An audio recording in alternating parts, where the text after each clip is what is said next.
right. Welcome back to the podcast where we talk all things short-term rentals and a lot of things not. Today, we have a real hitter on our hands. Jonathan Baugh. You may have recognized his last name from the famous movie Babe in the 90s. What's up, man? How you doing? Good. Hey, thanks for having me on, JD. It's awesome to be here.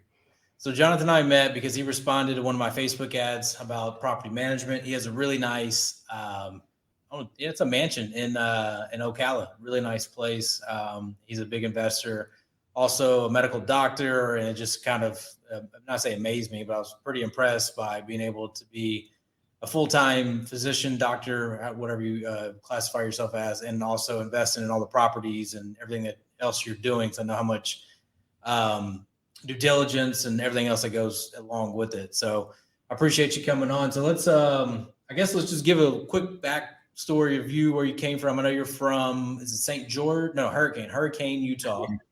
Yeah. We're small town folk here, and so we say it Hurricane. There's the short A and not enough syllables probably, but yeah. So here's kind of the backstory for me, and I think that this is maybe important for people who are in a similar pathway, right? Like I grew up, super poor, and, a big family, lots of siblings. There's 6 of us kids, and none of us, nobody grew up with any education or money or anything else. And I somewhere in that process, I really liked anatomy and science and biology and things, and smart kid in school, and decided the path was to medical school in that process. And so went to medical school, and I'm specialized in emergency medicine. I've been doing that. I've been out of medical school since 2009. So we have 15 years now that I've been out of medical school. And sort of in that process, it's interesting as far as like all the things that I've done and the path that's got me here. Real estate is part of it, and business is part of it, and volunteer is part of it, and humanitarian is part of it, and so there's a lot of aspects that kind of sort of make up me, and this short-term rental aspect really has just been pretty recently. That's something that I entered into, but I think it's fascinating. So I hopefully we kind of get to talk about kind of all the things, because I think there's a lot of people who are like me, who aren't, full-time real estate investors, or they're not full-time short-term hosts, but instead they've got a full-time job that they love or don't love. And they've got other investments, they've got other ventures, they've got family, maybe they got, a big involvement in their church, whatever it is, those things kind of shape people. And that's kind of how I feel about me. Yeah, you do a lot. I can tell you, when I first started getting into just looking at real estate, buying real estate, just everything that comes with it, it's kind of overwhelming, because like you said, you have a full-time job, you have everything else that you're doing, and it can be very intimidating, because you're like, man, I'm doing this part-time, and these other people are doing it full-time. How can I ever compete or have enough knowledge? But obviously you can do it, because obviously you're doing it with everything that you have going on. So, but I was going to say with that, like, I think as with any big venture in your life, especially a new change, my view has been to be able to build a team, right? To be able to have people in place that can do the things that I don't want to do or that I don't have time to do. And so in the different things, whether it's I own a telemedicine business that's based out of Virginia, and I'm involved with a couple of other businesses as well. And so I have my designated role in there, and it's kind of the same thing with real estate. It is intimidating. I think I looked at short-term rentals or Section 8s, or, I looked at all these different things for a long time. My first sort of venture into real estate, besides just buying my, personal homes, I bought a couple of personal homes, residential places that we'd lived in, me and my ex-wife. And my first venture into kind of extended real estate was, we had bought a home, went to medical school, and then it was 2009. And, trying to be able to sell a house in 2009 was pretty scary. It was like we could get out of it, but we were going to lose some money. We're poor, starting out internship, and the idea of losing any money.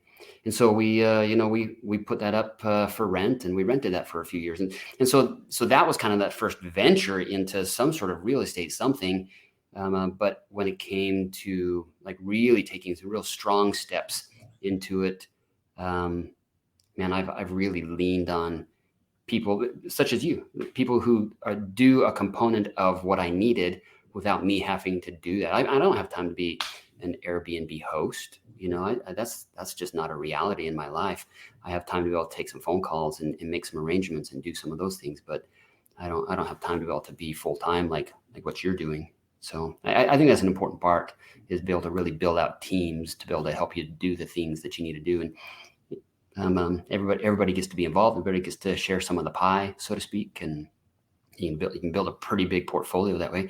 I'm just kind of starting down that path of building a big portfolio. I've got a small portfolio of real estate, and maybe a lot of people who listen to this maybe fall into the same category. Like I've got one long-term residential. I've got one long-term commercial. I've got 2 townhouses that are short-term for the next couple of months, and then they're going to be long-term.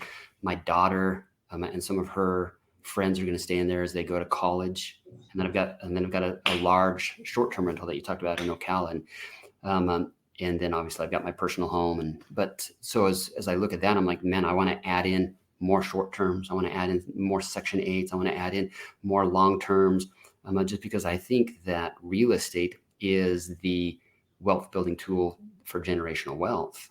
And I love what I do. I love being an ER doc, but I also want to have the choice. I want to have the option about how much do I work, when do I work, can I be gone in between my work, doing something else or visiting different places. I love to travel. So when I look at sort of all that path, that's really what I think about. I think there's a lot of people like me that want to be doing it more than a couple hours a week, but they, maybe they really like what they do. Like I've said, I really love being an ER doc. It's great. It's very fulfilling. I'm good at it. I don't want to give it up, but I do want to be able to have some things that change the future for me, for my family, and also for my kids in the future. So nice. Yeah. That's what it's all about. The passing it down to everybody else, right? And let them enjoy it. Yeah. Well, that's really kind of an interesting point too. Is for my kids are aged 18, 17. I've got a girl that's going to turn 13 in a couple of weeks, and then I've got a little 8-year-old boy.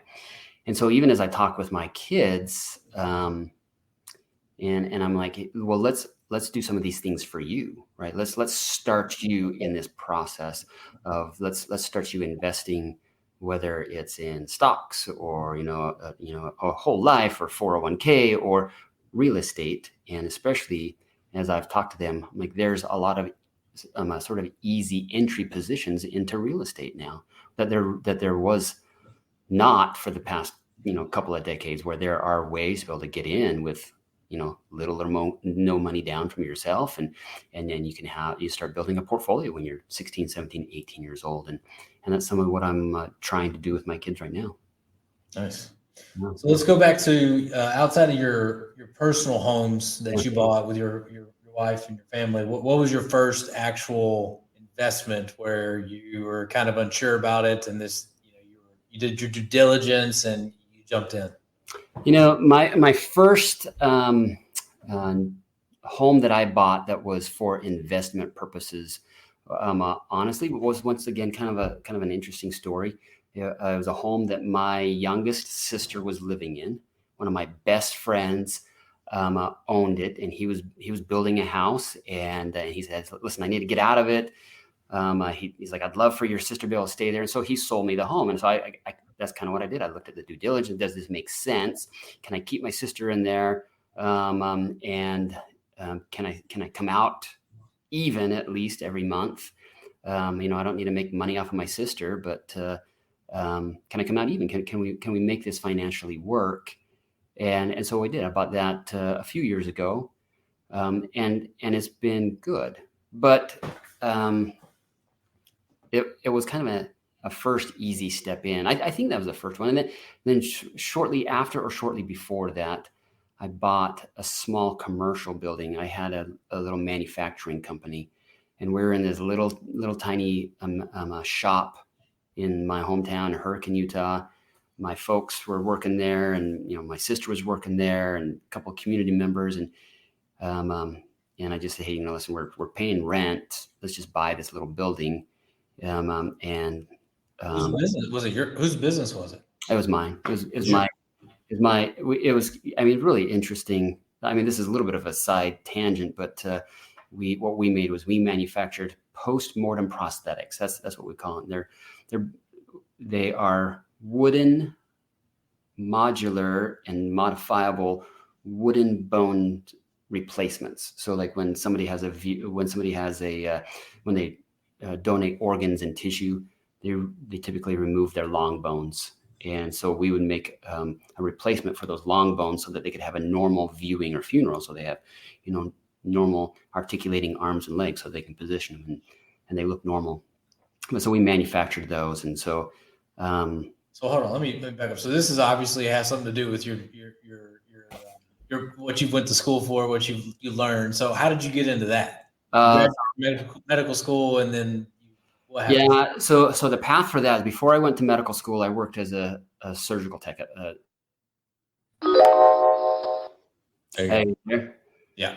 I don't know what happened. Like one of my repeaters, I guess, just like decided to stop. So it's all good. So you medical school, and then yeah. So when I was in medical school, like I said, I had a baby on the way, our first baby on the way, and so I went and worked for this organ and tissue recovery company, and so in that process, we just saw a need. And that's kind of how I've started several businesses, and we just saw a need. And so we said, hey, listen, right now we're replacing these bones with PVC pipes and wooden dowel. I think we can make something better than that. There's a couple of companies out there manufacturing things.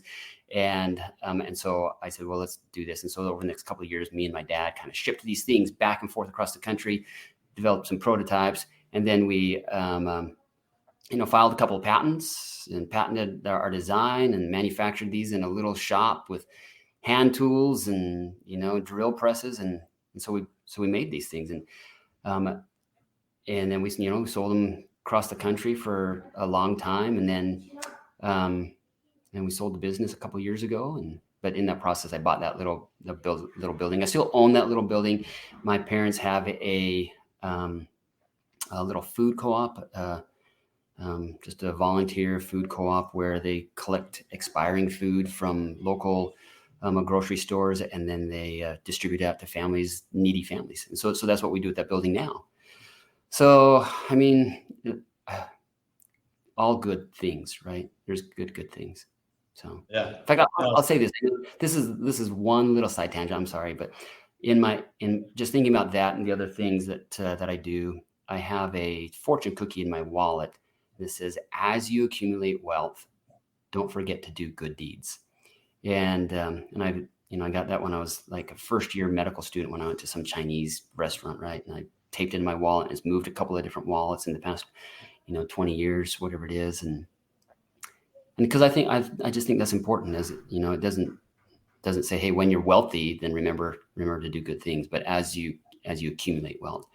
So as we do all these things, as I think about real estate, and as I think about business, as I think about all these things that are part of my life, I also think that doing good deeds and trying to help the community, help my family, help lots of people around is part of what makes me who I am.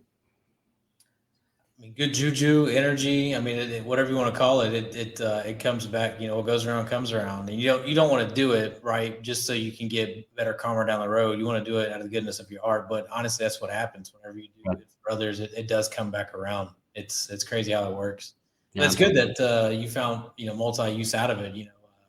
A need for your business, and then obviously after you sold it, you're doing other things out of it. So That's awesome, man. That's cool. Yeah, thanks. Yeah. Okay, so then, so how'd you get into the short terms? How'd you get into this place down in Ocala, which is again, a really nice spot. Really nice spot. Yes, it's a great home. So honestly, the sole reason I got into that was because I wanted the tax advantages, right? So there was a company that advertised this process of being able to look at the accelerated depreciation, the cost segregation analysis for the short-term rentals, and I'm a high income guy, and I do a lot of work with my CPA as far as tax strategy goes. I mean, it's just such a great tool with an advantage for short-term rentals to do these cost segregation analysis, which there's a lot of components into that. But one of the requirements for your viewers, they probably already know this, but you got to put in 100 hours into your short-term rental as the owner throughout the course of the year, which is 2 hours a week. So it's really not. You think 100 hours, oh my gosh, but you think 2 hours a week, just making phone calls and checking on things and talking with people. You're going to do that. You're going to do 2 hours a week.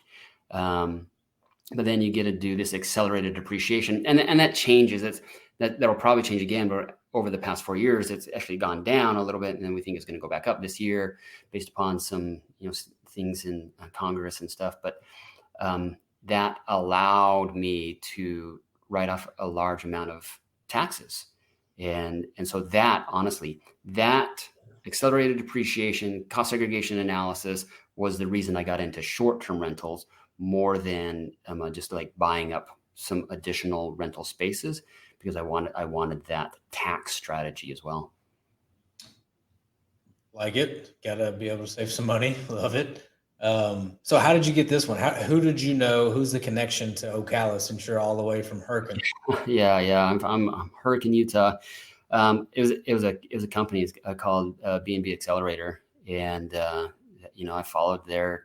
I kept seeing their pop-ups on Instagram. So, and they found a property. They go through a bunch of properties, and one of their big things is working sort of alternate financing, right? So I came in, I put some earnest money down. I really didn't have to do that, but then we worked out this deal with 80% to the bank or from the bank, and 20% from a transactional lender, and then a seller carryback.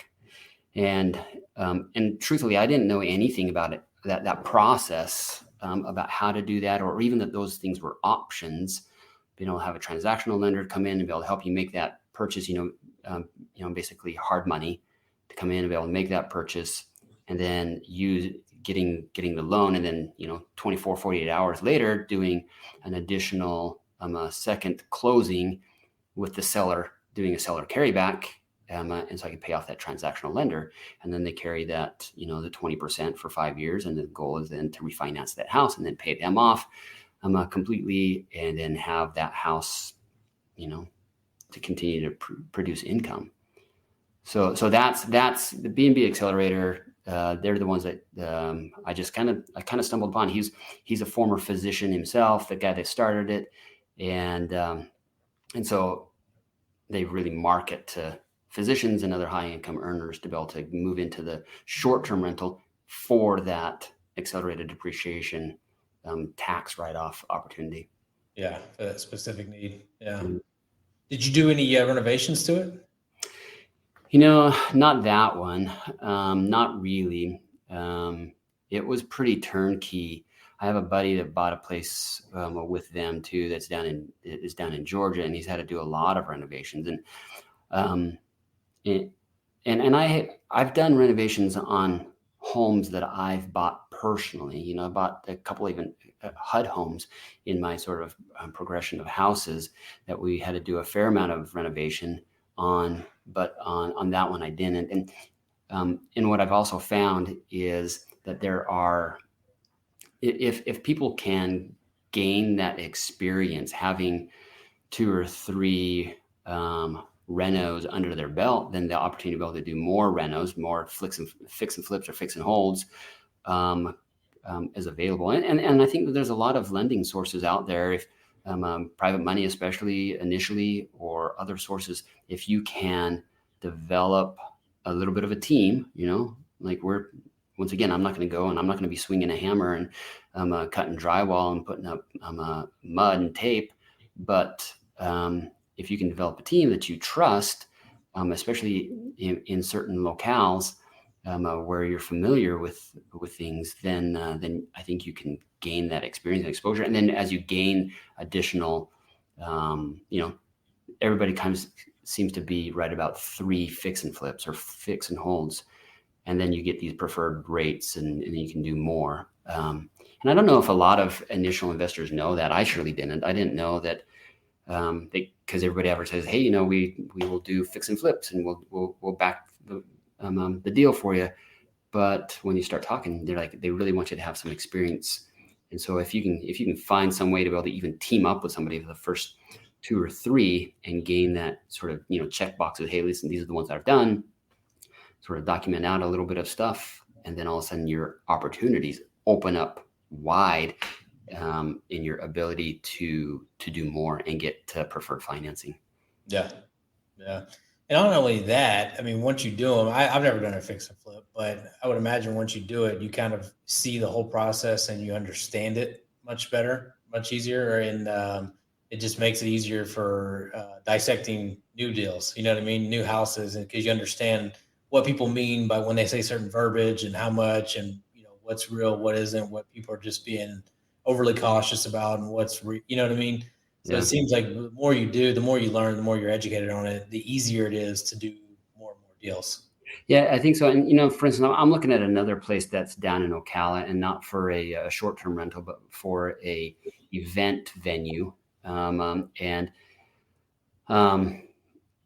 what I've done with that one is I've brought in, once again, guys with knowledge. I've my handyman from my Ocala place, a contractor from that's local there from somebody I know, my property, like my cleaner who kind of does the local boots on the ground property management stuff, and then a couple of event planners as well, and gone to the site with them, and then say, hey, okay, so what is it that we need? What is it that I need to know about this place? And can we put together a budget? Because once again, those aren't things that I know. There's tools out there that you can sort of input that in, but it's much better if you can just have a contractor go with you and say, hey, these are the things, and this is what's going to cost, and you can figure out your budget and figure out what's your ARV, your after repair value, and then take off 80, your 80% of that, or whatever you want to do, and then, or 75% of that, and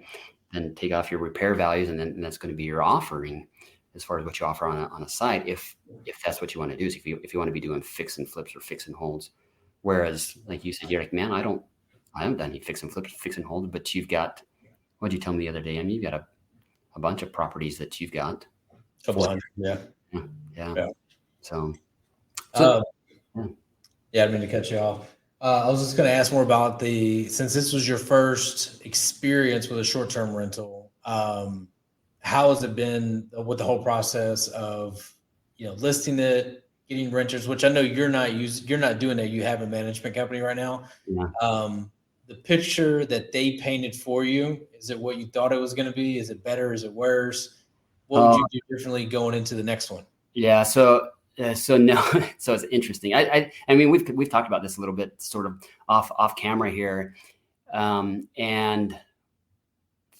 the picture that I was painted was, amazing, right? Grandiose, like, we're going to be making great money, and we're going to pay off this, so this $1.8 million house, and it's going to be super, super easy. And then when they started managing the day to day, it was like, well, it just wasn't reaching the expectations that I was given. And I mean, I was losing $10,000 a month on this place. It's beautiful and it's great.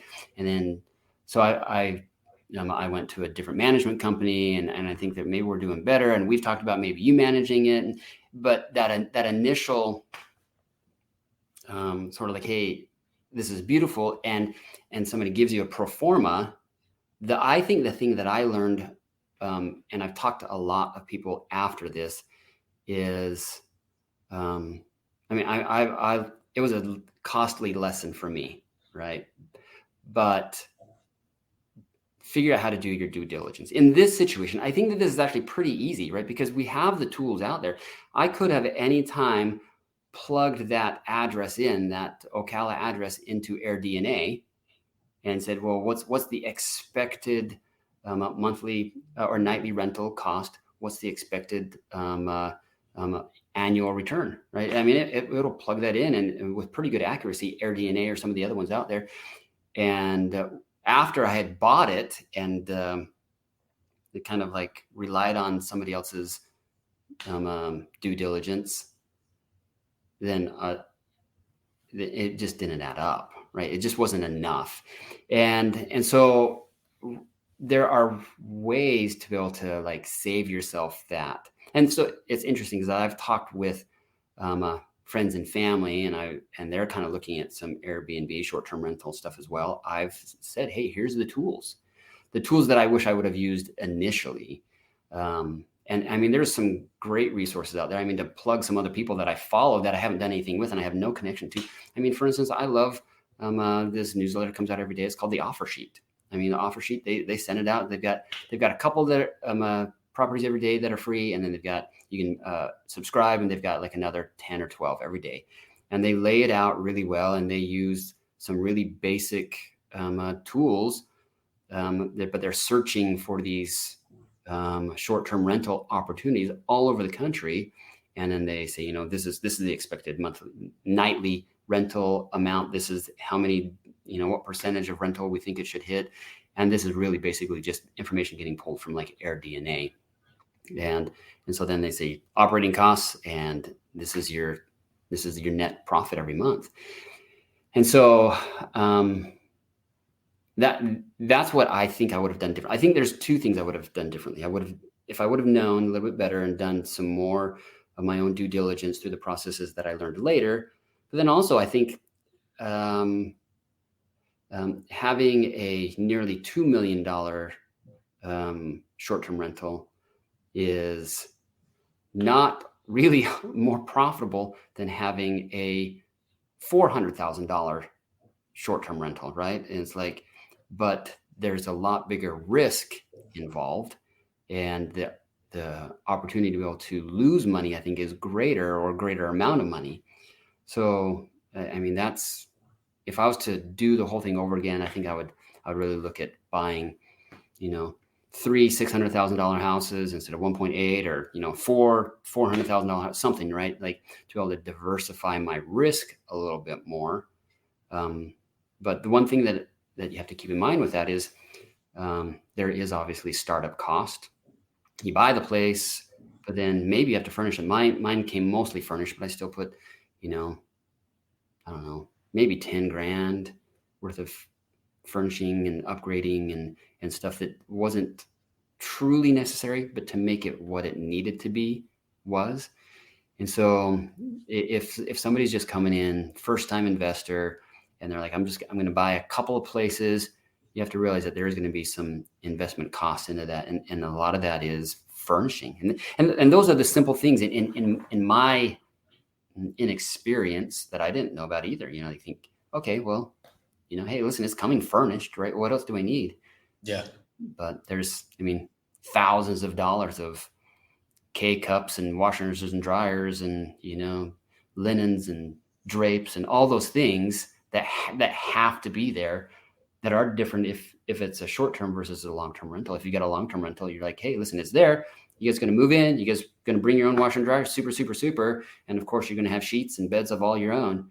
But when you're supplying a short-term rental, it's like you've got to make it not just things available, but you make it feel like home. So all the things that you'd want. And that's actually been a big tool for me too, as I've stated other short-term rentals. I pay attention to the things that are there and the things that I wish that were there. So, yeah. Well, those small miscellaneous things stack up really quickly. A nice $50 or $60, and then like you said, the K-cup, Keurig, the rugs. I mean, that stuff really it stacks up really fast. You're like, holy shit, I'm $4,000 in. I didn't even get down to the living room yet. So I've never gone on Amazon and sent 150 packages to an address and spent $4,000 until I've done that. You've got 150 packages coming across the country, and you're like, I hope that they all get there, and I hope that somebody can get them off the porch before somebody else decides that they're theirs. Yeah. Well, to hit on your house, I mean, your house is so great. I mean, you put that. I don't only issue with your home is just the market it's in. It's just Yeah. in a very, very small market where there's really no traffic. I think if you take it up the road to say Gainesville, it's going to do much better than it is in Ocala, just because the university's there, there's events, there's people coming and going for various things. Ocala, I think there's some horse stuff Yeah, out there. there's a World Equestrian Center, what they call the WEC, the WEC, that's there, and it's kind of close to some other things, Crystal River. It's kind of centrally located in between the two coasts a little bit, and it's an hour and a half from the parks, roughly. So it's kind of in the middle of a lot of things and next to very few things. Yeah. Especially with the availability of short-term rentals now, right? Like being an hour and a half or 2 hours away from things just isn't as close and as convenient. Yeah. It's a great home. I mean, it's amazing. It's an old country club for a golf course. It's been updated over the years, and it's gorgeous. I mean, and if I can figure it out as something that I'd love to be able to hold on to for a long time, just because it has some historical significance and it holds a value really well, and it's just so beautiful. Yeah. So again, I know we've already talked about this, but you're what you're trying to get for that per night is a really high dollar amount, and it's just not many people coming to rent the whole thing. So what we talked about, what you can do in this situation is break it up, try to rent it out per room or just sections of the house for much smaller amounts of money. And I think that if you have a huge house and you just can't get that $1,000 a night for it, if there's a way to only rent off or 2 bedrooms, 3 bedrooms, or even 1 bedroom, that will obviously much lower amount of money, but you do that consistently over, every night of the week, over the month, you're going to hopefully be where you need to be. So that's also an option. And I know we talked about that. So, well, it sucks that your first experience with at least the tax savings, right? Yeah. For me, that really sort of said, hey, listen, this is all going to be okay, right? Because the tax savings were significant enough that it makes up the delta. But it'd be nice if I had the tax savings plus positive income rather than the negative income on a place. Cash flow. Yeah. That's and this every person I talk to, because I do not thousands, but I do quite a bit of calls every week, and whenever you're looking for a short-term rental, knowing what I know now, you always want to go to a smaller management company, somebody with say 400 units and under, because they have much more the thumb on the pulse of what's going on, as opposed to these big conglomerates that are thousands and thousands, because they can tell you exactly the best markets to go to, the ones that are the most profitable, the size of the house, the cost of the house, all that stuff. So if you're looking for a short-term rental, that would be for your next one. Look at some smaller management companies that have experience in a lot of different markets, because they'll say, look, our best markets for our owners are, these 4 bedrooms in, wherever, New York, or wherever in Utah, or, whatever. Hurricane is actually a pretty good market because of Zion. I've seen some pretty big numbers from properties out there. And I'm sure you know the market much better than I do, but that's a pretty solid market to be. Well, it's interesting because, like I said, I have these 2 townhouses in Cedar City, Utah, which is 45 minutes north of here, right on I-15, and it's fairly close to Zion as well, and that's half of the market that of my guests there this summer they're coming out for Zion, and it's like you can be up on the mountain, you can be up in the park, you can be down at one of the lakes that are close by, and having some of those a couple of smaller townhouses, where I'll say I picked those up for $257,000, right? And so it's kind of like, well, this is much easier to be able to justify and have positive cash flow out of those every month. And it's interesting too. Like, I know some of the things that we talked about, you and I, was there are also alternative rental, the midterm rentals and stuff. And if you're in an area where you're sort of already known, like I had my agent, who was a guy that I went to high school with, I was talking with one of our other high school buddies, and he said, hey, you should call John Baugh, because he just picked up these townhouses, because my other buddy from high school was going to be moving. They're selling their house, and they weren't going to be moving to Texas for a couple of weeks after that. So we just said, hey, do you got something available for 2 or 3 weeks? And I'm like, yeah, absolutely, I do, right? And I gave them a deal because it's like the consistency of being in there 20 days was just such a big peace of mind versus a nightly Airbnb rental, and I'm not paying any Airbnb fees, right? So I think that there are a multitude of ways to be able to skin the same cat, and a lot of better ways than I did initially. But hopefully I'm learning in the process, and hopefully these things, right, this are helpful for other people to say, hey, due diligence, mindful of alternative pathways, talk with like you small guys who are in distinct markets, who know those markets really well, use the tools that are available, all of those things, so that people aren't kind of stumbling down the same path that I stumbled a little bit. Yeah, no, it's true. And what you just said, you want to be able to do it all with the midterm, short term. I think I know you don't ever want to go into one property saying I'm only going to do travel nurses, because travel nurses, they don't pay a whole lot of money, just from my experience. And two, there's always going to be a gap. So in between the travel nurses, you're going to short-term rent with the hopes of getting a midterm stay with a construction guy, somebody, family, friends, whoever that's going to be there, because that consistency is nice. I'm telling you, I know why a lot of people like the long-term rentals, because there's not much day to day, except, once every couple months when HVAC goes down, roof leak, you got to repair that, but you do that and you're done. You don't have to do anything else. With the short term, there's just always something. You got to answer the phone. A guest doesn't know where the Wi-Fi is. You got to, there's just so many moving parts to the short term, and I understand why a lot of people get out of it and pass it off. And I understand why a lot of people want to do more long term. But if you could get a best of both worlds, right? You can get a midterm because they pay a lot of money, because they're not necessarily staying a year lease, but they're still going to pay kind of what short-term real numbers are, and there's no work to be done. So it's kind of the best thing to get into is the midterm rentals, in my opinion. But you want to be able to do both. Set it up for short-term. You can't get any short-term, try to get a midterm. You can't get a midterm, do short-term. It kind of goes back and forth for sure.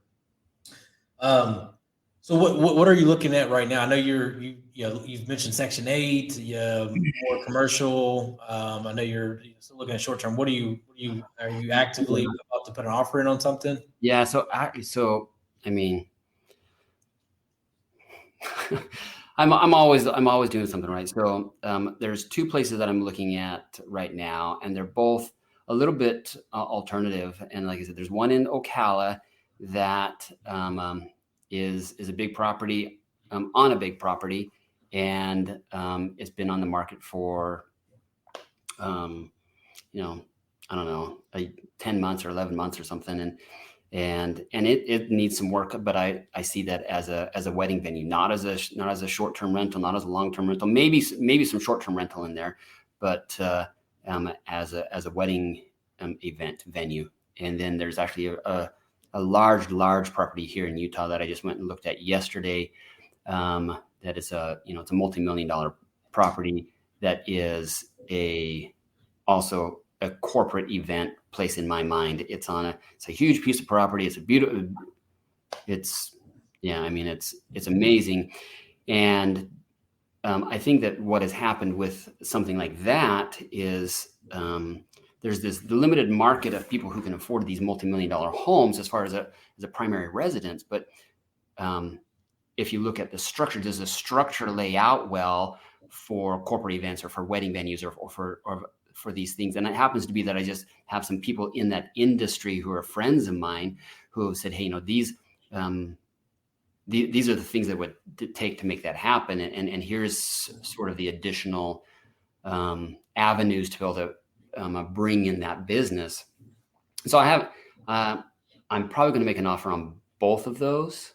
And one requires a fair amount of work. It requires about $500,000 or $600,000 worth of work, and then one is going to maybe about $250,000 worth of work, just to update some stuff. And for me, the value is you're incorporating in a business as well as a property, so you get this real estate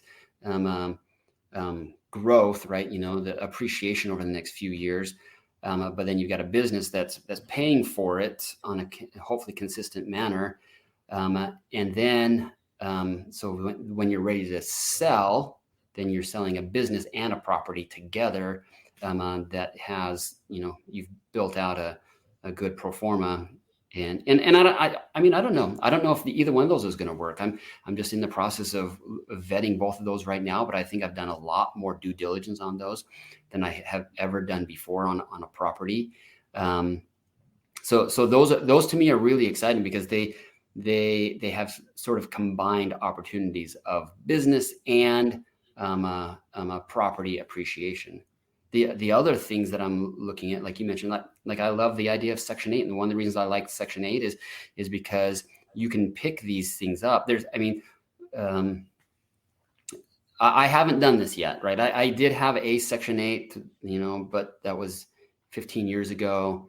But you can pick up a lot of Section 8s through sort of key areas of, Tennessee and Ohio and Georgia for $100,000. You can pick up a Section 8 house and do some small amount of improvements on it, a little bit of rehab, and then most of these Section 8 tenants are long-term tenants. They're going to be there for several years, and so you have an on the boots on the ground property manager, handyman, and they take care of all the day-to-day stuff. And there's a guaranteed check that comes through, because I don't want to be, like I mentioned before, I don't want to be doing day-to-day management of properties, but that sort of consistent cash flow that comes from things like that, once again, if you bring in the right team, it really, really works. So I think I'm leaning strong into that over the next 12 to 24 months as well. So talking about teams, if you buy one of those properties that's going to be a wedding venue, how do you already have your team picked out, or do you start interviewing, I don't know, I guess wedding company, or how does that look after you to manage that? Yeah. So that's exact. So it happens to be that both of these venues that I'm looking at are, 3,000 miles apart from each other. One's in the greater Salt Lake area and one's in Ocala, Florida. And so I have a couple of people in my back pocket that do that already. They have wedding venues. And so they are a resource sort of consultant for me. But then it really is the teams that are local. And so, you've got to have somebody who is familiar with weddings, wedding events, and sort of that culture, right? And then you've got to have somebody who is basically managing the property. I mean, so that's kind of your core. And then from there, your groundskeepers and your maintenance guys and stuff like that. But the combination of those two sort of key individuals are what make up my team in both areas. Somebody who knows the wedding or corporate event world, and possibly both, and it may be two individuals depending upon what you're doing, and then somebody who sort of like loves and is dedicated to the house, and somebody who can and somebody in there has to be the business-minded person as well. You got to have somebody who's sort of forward-facing, warm, happy to be able to interact with customers, guests, wedding, brides, etc. And then you got to have somebody who is, sort of in love with the property that you have, and that combination seems to be just dynamic. So that's how I'm building my teams out. Okay, I got two final questions. The first one is kind of, I guess, maybe off topic, but what do you think is harder, finding real estate or running a business? Finding a piece of real estate, no matter what it is, to be profitable, or is it harder to start and run a business? I think they're different. I think that I think there's commonalities between the two, right? But would it be easier to teach somebody how to find and analyze and purchase deals, or to be easier to teach somebody how to run a business? Oh, without a doubt, it's easier to be able to like say, hey, here are the criteria for finding real estate deals, right? That I think there are much less moving parts, right? And the only reason I even hesitated in the initial question there is because when I look at the way that I run things, it is kind of like I've got my role, and then these other people have their role. And so like running a business, even if I own the business, isn't maybe as complex as if I was, a day-to-day component in all these things. But being able to identify a property and plug it into algorithms to whether or not it's going to be profitable or not. I mean, that's really what it is algorithmic, right? And so you say, hey, this is going to work or it's not going to work. And then there's just the processes of funding and signing and then getting it up and running. So without a doubt, if you're going to choose like which one's easier and more teachable and reproducible, without a doubt, like properties, that's the way to go. Yeah. A lot of moving shit when it comes to starting your own business. You got to manage employees. You got to manage people, right? Yeah. I mean, it's tough. Okay. I know you don't have that much experience except with the short-term rental that you have in Ocala, but with your vast knowledge of short-term rentals, since this is a short-term rental podcast, someone's going to put a gun to your head, and you have to go buy a short-term rental in one market in the United States. And you have, let's say it's your first home, you can get away with the 3% down, and you can get qualified up to $500,000. Where would you tell somebody to go and buy a property for a short-term rental? And I know it's a hard question because that's a hard question. I would say, I mean, there's a couple of places that I think about, right? If you're down in Florida, I think that the key is to be near attractions, right? And so if you're near the beach or near a park, right, one of the amusement parks down there, then I think that you can. If you're saying I've got a $500,000 limit, I think you can still get into something great there. I think that there are areas in Arizona that are the same way. I think that, like you mentioned, here in Utah, I think you can get into a place that's $500,000 or less, and probably be profitable short-term rental. I don't know. The crazy thing is there's a lot of off the path markets that people don't think about, like Oklahoma, for crying out loud. If Branson, Missouri, I mean, that's a pretty hot market for short-term rentals.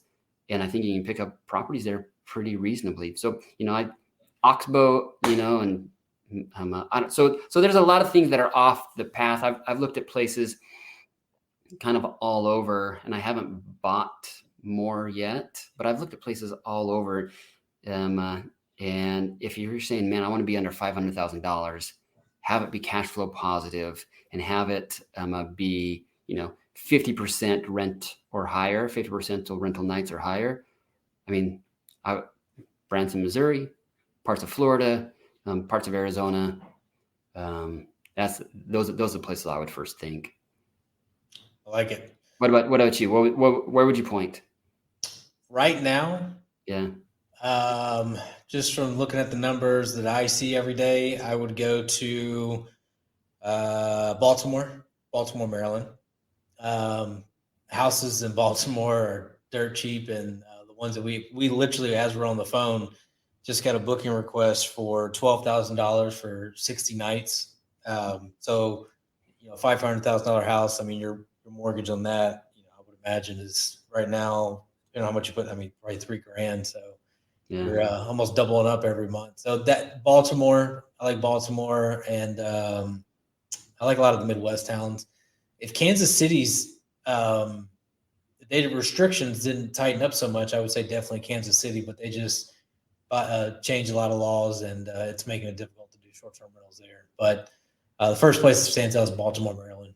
And it's interesting because like how many people would think that, right? But because and I'll put this plug in for you, right? Because you've got your finger on the pulse, right? You've got 400 properties or whatever it is that you manage, and And so you kind of know what's renting well and what's not renting well, and where you're struggling to be able to keep people in, and where you're saying, hey, we can increase our nightly rental price because we're renting 93% of the nights or whatever it is. So yeah. Well, cool, man. Hey, I'm glad we got to connect. I'm glad we met, and we're definitely going to stay in touch. If anybody needs medical advice or just wants to ask you questions, how can they reach out to you? Yeah. So websites, rhsusa.com, Radio Hotel Sam USA.com. And I've got connections on there. Email is John, just JON at rhsusa.com. Cool. Awesome. Hey, I appreciate it, man. I'll stay in touch and we'll talk soon. Yeah. Thanks, JD. Appreciate it. Yeah. Okay. Bye.